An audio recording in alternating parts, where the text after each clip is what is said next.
पहले राजस्थान के चुरू में प्रधानमंत्री नरेंद्र मोदी ने चुनावी भाषण दिया। प्रधानमंत्री ने पाकिस्तान को ललकार करके बहुत बड़ा प्रहार किया और पीएम ने कहा यह नए युग का भारत है, घर में घुस करके मारने का मादा रखता है। प्रधानमंत्री ने जैसे ही ये बात कही उसके बाद रक्षा मंत्री राजनाथ सिंह ने भी टफ स्टैंड लिया। आतंकवाद के खिलाफ जम करके प्रहार किया गया। हालांकि इंडिया अलायंस वालों का यह मानना है कि यह पॉलिटिकल नैरेटिव है, लेकिन हमारा यह मानना है कि देश का मान मस्तक ऊंचा करने वाली यह खबर है। नमस्ते मैं राशिद, बहुत बड़ी खबर यह है। आतंकवाद को लेकर के राजनाथ सिंह ने दो टूक बहुत बड़ी बातें कह दी। आतंकी पाकिस्तान में छिपे होंगे तो घर में घुस करके मारेंगे, ये राजनाथ सिंह ने कहा। पाकिस्तान आतंकियों को घर में घुस घुस कर मारेंगे हम। भारत के पास आतंक को कुचलने की ताकत है, ये राजनाथ सिंह ने कहा। शांति भंग करने वालों को मुंह तोड़ जवाब यकीनन दिया जाएगा और सही वक्त पर, माकूल वक्त पर दिया जाएगा। एक बार हम सुन लेते हैं अलग अलग बयान। प्रधानमंत्री नरेंद्र मोदी ने राजस्थान के चुरू में क्या कहा, ये आप सुने। इसके बाद फिर कैसे केंद्रीय मंत्री अनुराग ठाकुर ने ललकारते हुए बहुत सी बड़ी बातें कही। और हां, यूपी के सीएम योगी आदित्यनाथ ने भी बता दिया कि नए युग का भारत आक्रमण करने का मादा रखता है। अग्रेशन है नए युग के भारत में। आज का भारत वो नहीं है जो 70 के दशक का था। एक बार 3 बयान एक साथ सुनाए जाएं। आज दुश्मन को भी पता है ये मोदी है, ये नया भारत है। ये नया भारत घर में घुसकर मारता है। 26/11 के हमले के बाद भी कोई कदम नहीं उठाया कांग्रेस ने, लेकिन अगर मोदी जी की सरकार के समय उन्होंने प्रयास किया, उनको लगता था कि चुनाव आने वाला कुछ नहीं होगा, लेकिन ये मोदी की सरकार थी जो सेना के पीछे खड़ी थी और सेना ने घर में घुसकर मारा। ये आज का भारत है, घर में घुसकर मारना जानता है। आज दुनिया ने भी मान लिया है कि आतंकवाद दुनिया की एक चुनौती है और आतंकवाद का समाधान हर हाल में होना चाहिए। दुनिया को इस समस्या का समाधान से मुक्ति मिलनी ही चाहिए और भारत दुनिया के अंदर इसको नेतृत्व देगा। यह मोदी जी के नेतृत्व में साकार होगा। अगली बड़ी खबर यह है पाकिस्तान को लेकर के कि रक्षा मंत्री राजनाथ सिंह की चेतावनी के बाद बौखला गया है पाकिस्तान। घर में घुसकर मारेंगे वाले बयान से डर गया पाकिस्तान। जमकर उगला जहर, दुनिया में लगाई मदद की गुहार। बयान को भड़काऊ बताते हुए पाकिस्तान ने निंदा की है। चुनावी सभा के लिए ऐसी बयानबाजी की जाती है, ये पाकिस्तान की तरफ से अभी ऑफिशियल स्टैंड आया है। दानिश पाकिस्तान न्यूज हेडक्वार्टर से live. Colonel retired TP Tyagi और group captain retired VN Jha मेरे साथ में लाइव हैं। पहले दानिश के पास में चलते हैं। पाकिस्तान का स्टेटमेंट तो हम दिखा ही रहे हैं। दानिश, 3 दिन पहले यूएन कमीशन की एक मीटिंग में पाकिस्तान ने यह कहा कि भारत हथियार के मामले में आत्मनिर्भर भी है और सबसे ज्यादा हथियार व्यापार में जो भारत बहुत आगे चल रहा है। इस तरह की बातें कह करके पूरी दुनिया को डराने की कोशिश की या ये बताने की कोशिश की कि पाकिस्तान विक्टिमाइज है। राजस्थान के चुरू में उसके बाद प्रधानमंत्री ने कहा घर में घुस करके मारेंगे। रक्षा मंत्री ने भी कमोबेश यही बात की। यूपी के सीएम योगी आदित्यनाथ ने भी दोहराया है। पाकिस्तान को मुझे ऐसा लगता है कि कांपने की और डरने की वाजिब वजह मिल गई है। बिल्कुल, इस वक्त पाकिस्तान सहमा हुआ है, डरा हुआ है। जिस तरीके से रक्षा मंत्री राजनाथ सिंह ने दो टूक अल्फाज में कहा कि अगर भारत के अंदर या भारत के अंदर में जिस तरीके से अगर कोई भी आतंकवादी संगठन या आतंकवादी गिरोह शांति भंग करने की कोशिश करेगा तो चाहे वो पाकिस्तान, चाहे वो पड़ोस के किसी भी मुल्क में जाए। मतलब उन्होंने पड़ोस के साथ साथ पाकिस्तान का जिक्र किया कि पाकिस्तान में अगर भी आतंकवादी जिस तरीके से नर्सरी अगर वहाँ भी चला जाता है तो उसके अंदर घुस के वो मारा जाएगा। इस बात को उन्होंने साफ अल्फाज में बयान किया कि पाकिस्तान का जिक्र इसलिए किया क्योंकि श्रीलंका का भी नाम ले सकते थे, क्योंकि पड़ोसी मुल्क है, बांग्लादेश का भी नाम ले सकते थे, लेकिन पाकिस्तान का नाम लेने का वाजिब वजह यह है कि जिस तरीके से पाकिस्तान में आतंकवादियों की नर्सरी पनप रही है और फल फूल रही है और वहाँ पर आतंकवादियों को जिस तरीके से गिरोह एक के बाद एक लगातार बनता जा रहा है और वहाँ की सरकार के लिए भी मुसीबत का सबब बना हुआ है और गाहे बगाहे भारत के लिए भी बनता जा रहा है। तो इस वजह से रक्षा मंत्री और सीएम योगी, पीएम मोदी ने जिस तरीके से लगातार एक के बाद एक करारा वार किया है, पाकिस्तान में कहीं ना कहीं चिंता की बात जरूर होगी। जिस तरीके से पाकिस्तान, क्योंकि पाकिस्तान को यह याद है कि किस तरह से भारत ने एयर स्ट्राइक की थी, जब वो सो रहा था, जब वो जग रहा था, उसके बावजूद किस तरह से हमारी वीर सेनाओं ने किस तरह से वहां पर अपना शानदार शौर्य का परिचय दिखाया था, किस तरीके से उन्होंने अपने शौर्य का लोहा मनवाया था। इस तरीके से पाकिस्तान अब इस तरह वजह से पाकिस्तान सहमा और डरा हुआ है और इस वजह से अंतर्राष्ट्रीय बिरादरी को गुहार लगा रहा है। क्रिकेट टीम पर भी सेना का कब्जा हो गया है। मैं रिपीट करूंगा, पाकिस्तान क्रिकेट टीम पर भी सेना का कब्जा। फिटनेस ट्रेनिंग के लिए सेना कैंप गए हैं पाकिस्तानी क्रिकेटर्स। पाकिस्तानी सेना की निगरानी में ये ट्रेनिंग चल रही है। T20 वर्ल्ड कप से पहले पाकिस्तानी फौज की मदद दी जा रही है। स्नाइपर शूटिंग की ट्रेनिंग दी जा रही है। पाकिस्तानी सेना जो है क्रिकेटर्स को स्नाइपर शूटिंग की ट्रेनिंग दे रही है। अपने आप में बहुत चौंकाने वाली खबर है। ग्रुप कैप्टन वीएन झा बीच में आप आ सकते हैं। ये दुनिया में कहां पर होता है कि कहीं कोई वर्ल्ड कप खेलने के लिए जाए, किसी भी मैच का, किसी भी गेम का, और ट्रेनिंग देने के लिए वहां की फौज आगे आ जाए। पाकिस्तान की सेना, जनरल आसिम मुनीर अगर पाकिस्तान क्रिकेट टीम को ट्रेनिंग दिला रहे हैं, sniper training, sniper shooting training, तो ये इंडिकेशन क्या है और कितने खतरनाक है? देखिए, ये कोई नई बात नहीं है कि पाकिस्तान इस तरह के गतिविधियों में शिरकत करता है। वहाँ पे जहाँ पे कि लगभग 43 टेररिस्ट ऑर्गेनाइजेशंस हैं, वहाँ पे खुलेआम ट्रेनिंग कैंप्स जो हैं भरे पड़े वहाँ पे हैं। तो इन स्थितियों में जहाँ पे कि लोगों को ये चीज़ डिसाइड करना जरूरी है कि वो टेररिस्ट कैंप में जो गतिविधियाँ चल रही है उसका शिरकत करें या उसको जस्टिफाई करें, या वहाँ के लोग जो भूखी मर रही है उसको ठहराएं। जहाँ तक राजनाथ सिंह जी ने कहा था कि अगर मिलिटेंट्स या टेररिस्ट ने हरकत की यहाँ पे इंडिया के धरती पे, तो हम घुस के मारेंगे। तो ये तो कोई नई बात नहीं है, इंडिया ने पहले की है। अभी इसराइल अभी वहाँ पे गाजा में कर रहा है, अमेरिका, इंग्लैंड वहाँ पे यमन में कर रहा है, हुती को घुस के मार रहा है। रूस, अमेरिका और इसराइल टेररिस्ट को घुस के वहां पे सीरिया में मार रहा है। तो ये कोई नई गतिविधि नहीं है। जहां पे भी ये टेररिस्ट दूसरों को हार्म पहुंचाने की कोशिश करेंगे तो उनको घुस के मारने में कोई हर्ज नहीं है। और इंडिया ने जो भी कहा, ये कोई अतिशयोक्ति नहीं है। उन्होंने ये प्रूव किया हुआ है पिछले साल में, 5 साल पहले ये प्रूव किया हुआ है कि अगर आप ऐसा करोगे तो घुस के हम अंदर मारेंगे। तो जो पाकिस्तानी जो सेना है वो जिस तरह से अभी आपने कहा क्रिकेटियर को वो ट्रेनिंग दे रहा है, फिजिकल ट्रेनिंग देने में कोई हर्ज नहीं है। स्नाइपर ट्रेनिंग ये आईब्रो रेज करता है कि आखिर उनकी मनसा क्या है।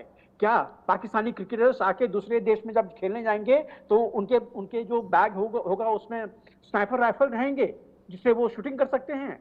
तो इस तरह के खुद के वो पाँव में कुल्हाड़ी मार रहे हैं, क्योंकि अगली बार जब कोई पाकिस्तान की क्रिकेट टीम किसी भी देश में जाएगी, उनके एक एक चीज को खोल के वहां पे जांच किया जाएगा कि कहीं इसमें कोई असला बारूद तो नहीं है। Please hold you. पाकिस्तान की विदेश नीति की चूंकि पोल खुल गई है, पाकिस्तान जो अपने फॉरेन पॉलिसी को रिहाइश करने की बात करता रहा है, शहबाज, मरियम नवाज, इन सभी ने ये कहा था, वादा किया था कि विदेश नीति के मामले में हम और टफ रहेंगे इमरान खान नियाजी के मुकाबले। मरियम नवाज ने पाकिस्तान की पोल खोल करके रख दी है। मरियम नवाज बोली, पाकिस्तान की इज्जत नहीं करते चीनी नागरिक, जरा भी पाकिस्तान की इज्जत नहीं होती है, अनुशासन का पालन नहीं करना चाहते चाइनीज, ये मरियम नवाज ने कहा। पाकिस्तान में रह रहे चीनी कानून का नहीं करते पालन। सुरक्षा अधिकारियों की बैठक में अफसरों ने सुनाई बेबसी, सुरक्षा प्रोटोकॉल का पालन करने से नाराज हो जाते हैं चाइनीज सिविलियंस, ये मरियम नवाज ने कहा। नवाज की बेटी मरियम नवाज ने मीटिंग में अपना दुखड़ा सुनाया है। कर्नल टीपी त्यागी, ब्यूरोक्रेसी की चल नहीं रही, पॉलिटिशियन की चल नहीं रही, जनरल असीम मुनीर क्या करेंगे समझ में आ नहीं रहा, आईएसआई वाले भी बेबस हैं। इतना कमजोर पाकिस्तान क्या आजादी के बाद कभी रहा है? कभी नहीं, पॉलिटिकली भी कभी नहीं, इकोनॉमिकली भी कभी नहीं, और मैं यहाँ तक कहूंगा कि मिलिटरीली भी कभी नहीं। इस वक्त वो मिलिट्री के लिहाज से भी कमजोर है, दिखता चाहे जैसा हो। और एक बात, एक इस एंगल से सोचिए कि भारत चीन नहीं है कि चीन के नागरिक वहां पर एक नहीं 2 दफा नहीं, उनके इंजीनियर्स को मार दिया गया और चीन खामोश है। भारत ऐसा नहीं करेगा, वो जमाना खत्म हुआ। अब आपने पहले तो देखा ही है कि पास में सर्जिकल स्ट्राइक और बालाकोट स्ट्राइक हुई। अब जो राजनाथ जी ने कहा उसको इन बिटवीन द लाइन पढ़िए। उन्होंने कहा हम घुस के मारेंगे, यहाँ तक तो पहले भी कहा जा रहा था। उन्होंने ये कहा कि जो आतंकी अगर यहाँ से बच के भाग भी गए तो हम उन्हें घुस के मारेंगे। यानी कि अगर लाइन ऑफ कंट्रोल की सैंक्टिटी पाकिस्तान नहीं करता है तो हिंदुस्तान भी नहीं करेगा। और जो घर में घुस के मारने वाली बात है उसमें ये भी तो घर में घुस के मारना ही है कि उन्हीं का बलूचिस्तान आज हिंदुस्तान की तरफ मित्रता का हाथ बढ़ा रहा है और पाकिस्तान के खिलाफ विद्रोह कर रहा है। ये भी तो घर में घुस के मारना ही है कि उनके कब्जे में रहा हुआ पाकिस्तान, ऑक्युपाइड कश्मीर आज तराई तराई कर रहा है, चिल्ला रहा है, प्रदर्शन कर रहा है कि हमें किसी तरह से बॉर्डर खोल दो और हिंदुस्तान में मिला लो। तो ये घर में घुस के मारना जो है ये एक फिलोसॉफिकल चेंज है और ये होना चाहिए। इस तरह की सैंक्टिटी कि एलओसी की जो सैंक्टिटी है अगर दूसरा देश मेंटेन नहीं करता तो हम भी नहीं करेंगे। कौन कर रहा है नहीं जानते, पर जो कर रहा है अच्छा कर रहा है, चाहे कनाडा में निर्जल हो। Okay sir please hold. Eid से पहले खैरात लेने के लिए सऊदी अरब पहुंच गए हैं शहबाज शरीफ। शहबाज मजबूर हैं, बेबस हैं, लाचार हैं। मैं फिर से रिपीट करूंगा, ये अगली जो बड़ी खबर है बदहाल पाकिस्तान के मुखिया को दिखाएगी। बदहाल पाकिस्तान के मुखिया खैरात मांगने के लिए सऊदी अरब पहुंचे हैं। सऊदी प्रिंस सलमान की खैरात पर अब चलेगा कंगाल पाकिस्तान। यूएई और सऊदी से 50 अरब डॉलर मांग रहा है पाकिस्तान। शरीफ के साथ में वित्त मंत्री, आर्थिक मंत्री, रक्षा मंत्री, पाकिस्तान के सूचना मंत्री, ये सब खैरात मांगने के लिए गए हैं। आईएमएफ के कर्ज से पाकिस्तान का काम नहीं चल पा रहा। बुरे आर्थिक हालात में पाकिस्तान को अब सऊदी अरब के सामने मदद की दरकार है। दानिश रिजवी आ चुके हैं इस वक्त पाकिस्तान न्यूज हेडक्वार्टर से। एक बार फिर से मेरे साथ में लाइव। दानिश, अभी तक पाकिस्तान ने खैरात के लिए कहां पर हाथ आगे किए हैं, कटोरा लेकर के कहां तक पहुंचे? इमरान खान नियाजी पर आरोप, शहबाज, नवाज, आसिफ अली जरदारी, मरियम नवाज, बिलावल भुट्टो, हर कोई लगाता था कि कटोरा लेकर के जाते हैं, लेकिन असली कटोरा तो अब शहबाज लेकर के जा रहे हैं। पाकिस्तान में कितने दिन का खाना और दाना पानी बचा है दानिश? देखिए, इमरान पर आरोप लगाना ये एक सियासी एजेंडा हो सकता है, लेकिन जो हालात जो वहाँ के बने हुए हैं वो है कि वहाँ हाहाकार मचा हुआ है, भूखमरी चरम पर है, और जिस तरीके से वहाँ की आर्थिक मंदी इस वक्त है और जिस तरीके से वहाँ की इकोनॉमिक पॉलिसी जो है वो लगातार डाउन हो जा रही है, इस वजह से लगातार अब ये पहला दौरा है शहबाज शरीफ का। सऊदी अरब जगह हैं, सऊदी अरब से विनती करेंगे कि कुछ कर्ज दे दिया जाए ताकि वहाँ की जो बदहाल व्यवस्था है, जो अर्थव्यवस्था है, उसको एक पटरी पे लाया जाए। और यूएई से भी उन्होंने गुहार लगाई है, आईएमएफ से भी उन्होंने विनती की है, गुजारिश की है, लेकिन आईएमएफ उनको लगातार अपनी शर्तों पर ही कर्ज देने को राजी हो रहा है। चीन से लगातार मांग कर रहा है, लेकिन चीन भी अभी तरह से मस नहीं हो रहा है। ऐसे में उसके पास उसके ऊपर इससे पहले भी बहुत सारे कर्ज हैं। 1.5 अरब का कर्ज आईएमएफ का है, 1 अरब का कर्ज चाइना का है, 1 अरब का कर्ज यूएई का है और 1 ही अरब का कर्ज इससे पहले ले चुका है सऊदी अरब से, और लगातार इससे ज्यादा की मांग कर रहा है। अब ऐसे में ये कर्ज लेकर मांग तो करेगा, लेकिन उसके साथ फिर वो सवाल उठेंगे। अदियाला जेल में कैद इमरान खान पर अंदर की खबर आ गई है मेरे पास। इमरान खान सलाखों के पीछे क्या कर रहे हैं? इमरान खान ने कह दिया कि जनरल बाजवा ने गिराई है पीटीआई यानी पाकिस्तान तहरीक इंसाफ की सरकार। इमरान खान नियाजी बहुत गुस्से में है, जनरल बाजवा पर पहली बार फट पड़े हैं। जनरल बाजवा की हरकतें विश्वासघात की तरह थी, इमरान खान ने कहा। षड्यंत्र के बावजूद बाजवा को पद से नहीं हटाया, मैंने पाकिस्तान की भलाई के लिए कोई एक्शन नहीं लिया जनरल बाजवा के खिलाफ। लेकिन सवाल बहुत बड़ा है। ग्रुप कैप्टन वीएन झा, क्या जनरल बाजवा, क्या जनरल परवेज मुशर्रफ, क्या जनरल जियाउल हक या फिर क्या जनरल असीम मुनीर? चेहरे बदलते रहते हैं, लेकिन मेरे ख्याल से तासीर तो पाकिस्तानी फौजी चीफ की एक ही होती है ना। देखिए, पाकिस्तान में कोई नई बात तो नहीं है। ये कोई पहले प्रधानमंत्री नहीं है जो जेल के सलाखों के पीछे में है। वहाँ पे प्रधानमंत्री या राष्ट्रपति जो भी होता है वो उसका अंजाम क्या होता है, मोस्टली वो या तो देश से भाग जाते हैं या वो मारे जाते हैं। और जो इमरान खान की हालत है, ये जेल से बाहर नहीं निकलने वाले हैं। हालांकि एक वो जो तोशाखाना का मामला है उसमें उनको रिहाई मिली है, लेकिन बाकी सब केस में उनके ऊपर में लगभग 100-125 केस हैं। और वो सारे केसेस जो हैं उसमें से कई केसेस ऐसे हैं जो कि काफी सख्त हैं। उसमें जो उनको जेल मिलेगी वो लाइफ इम्प्रिजनमेंट होगी। तो अभी इमरान खान के लिए प्रॉब्लम है। सबसे बड़ी प्रॉब्लम अभी वो झेल रहे हैं कि उनकी पार्टी जीत गई है, लेकिन वो पार्टी नहीं है। पार्टी की जो रिकॉग्निशन है वो जनरल बाजवा, इसका भी नाम लीजिए, उन्होंने खत्म कर दी है, वहां के कोर्ट ने खत्म कर दी, वहां की सियासत ने खत्म कर दी है। तो वो जीत के भी वो जो है उनके जो एमपीज हैं वो इंडिपेंडेंट्स हैं, वो कुछ नहीं कर सकते हैं। तो ये जो एक चेन जैसे चेन कहते हैं ना कि Imran Khan is feeling chained inside the jail, वो free हैं फीलिंग जेल के चेंज, अंदर लेकिन में, फिर चोरी भी ऊपर से सीना जोरी वाली जो मानसिकता है ना इमरान खान नियाजी की अभी भी जिंदा है। जेल से तोशा खाने मामले पर इमरान खान ने पहली बार ऑफिशियल रिएक्शन दिया है। इमरान खान ने कहा तोहफा मुझे मिला, मैं उस तोहफे का कुछ भी करूं, मैं तो वजीर आजम रहा, वजीर आजम रहते हुए विदेशों में गिफ्ट मुझे निजी तौर पर मिले थे, मेरे पास गिफ्ट को रखने का अधिकार है, इमरान खान ने कहा। तोशा खाने वाले आरोप पूरी तरह से बेबुनियाद हैं। इमरान खान नियाजी ने यह बातें की हैं। कर्नल टीपी त्यागी, इमरान खान की पत्नी ने, जिन्हें पिंकी पीरनी कहा जाता है, तीसरी पत्नी ने झुमके बेच दिए, घड़ियां बेच दी, सऊदी क्राउन प्रिंस से जितने भी तोहफे मिले थे उसे यूं ही बेच दिए और जो पैसे हैं अपने पास में रख लिए। तोशा खाने वाले मामले पे पहली बार इमरान खान ने कहा मुझे निजी तौर पर तोहफे मिले, मैं उसका कुछ भी करूं। क्या मैं ये कह सकता हूं कि चोरी ऊपर से सीना जोरी वाली मानसिकता नियाजी की पहली बार सामने आई है? बिल्कुल ठीक कह रहे हैं आप।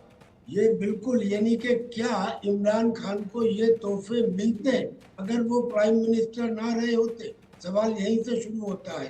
तब ये तोहफे नहीं मिलते। इसका मतलब ये कहना कि तोहफे उन्हें व्यक्तिगत कैपेसिटी में मिले हैं, गलत। उन्हें पाकिस्तान के प्राइम मिनिस्टर की कैपेसिटी में मिले हैं। मगर मजबूरी ये है कि पाकिस्तान में ये कहा जाता है सर कि मांगना हमारे देश का कैरेक्टर है और जो जितनी सफाई से मांगे वो उतना बड़ा एक्टर है। और यही एक्टिंग के अंदर एक के ऊपर एक ये अपनी एक काबिलियत एस्टेब्लिश करते जा रहे हैं। अब शहबाज शरीफ पहुंच गए, इमरान ने सऊदी बंटाधार किया अरेबिया। कर्नल, लेकिन शहबाज भी कुछ कम नहीं कर रहे हैं। कंगाल पाकिस्तान को सऊदी से उम्मीद की किरण है। थोड़ी देर पहले हमने बताया था पाकिस्तान में $1 अरब का निवेश सऊदी की तरफ से किया जा सकता है। बलूचिस्तान के रेको डिक कॉपर कोल्ड में निवेश किया जाएगा। शहबाज शरीफ जल्द ही बनाने वाले हैं एक कमेटी। बलूचिस्तान को करीब 33% का वित्तीय फायदा होगा। एक और बिग ब्रेकिंग जब पाकिस्तान तहरीक इंसाफ को लेकर के मेरे पास में है। पाकिस्तान तहरीक इंसाफ ने बड़ा ऐलान कर दिया, 13 अप्रैल को सरकार के खिलाफ प्रदर्शन किया जाएगा। इमरान खान की रिहाई को लेकर के पीटीआई का प्रदर्शन होगा। बलूचिस्तान के पिशन जिले में पीटीआई की बहुत बड़ी रैली है। सरकार के खिलाफ जन आंदोलन शुरू होने वाला है। 8 फरवरी के चुनावी नतीजों से नाराज है पाकिस्तान तहरीक इंसाफ। 13 अप्रैल को क्या होने वाला है दानिश? 8 अप्रैल से जब से नतीजे आए हैं तभी से लेकर लगातार पीटीआई के नेता और कार्यकर्ता नाराज हैं सरकार के खिलाफ और एजेंसियों के खिलाफ, सुप्रीम कोर्ट के खिलाफ, तमाम जो एजेंसियां हैं उनके खिलाफ नाराज हैं। और ये रैली 2 अप्रैल को पहले होने वाली थी। उसके बाद वहाँ की सरकार ने कहा कि हम आपको रैली करने का अधिकार नहीं देते। फिर वो 6 अप्रैल दोनों कोर्ट पहुंचे, कोर्ट ने इनको दिया कि आप 6 अप्रैल को रैली कर सकते हैं। अब वो किसी वजह से एक बार फिर रैली अटल गई। अब ये 13 अप्रैल को रैली होने जा रही है। ये रैली सरकार के खिलाफ है, सरकार के खिलाफ इसलिए है क्योंकि जिस तरीके से शहबाज सरकार बनी है उसको लगातार ये पीटीआई कह रही है कि इसमें धांधली हुई है, धांधली से सरकार बनी है। निष्पक्ष रूप से अगर चुनाव होता तो सरकार पीटीआई की बनती, ना कि शहबाज शरीफ की बनती। इसी वजह से लगातार हर बार जेल के सलाखों के पीछे से हुंकार भरते रहते इमरान खान और ये बात को जाहिर करते रहते कि हमारी पार्टी ने, मतलब पीटीआई ने 180 से ज्यादा सीटों पर कब्जा किया है। Colonel TP Tyagi, group captain retired VN Jha, बहुत बहुत शुक्रिया, बहुत बहुत धन्यवाद मेरे साथ इस पूरे शो में रहने के लिए। पाकिस्तान का हुआ है बंटाधार, जिन्नालैंड का निकला है जनाजा। पाकिस्तान की जितनी भी बड़ी रिपोर्ट्स हैं सिर्फ इंडिया न्यूज पर, आगे भी मैं आपको दिखाता रहूंगा।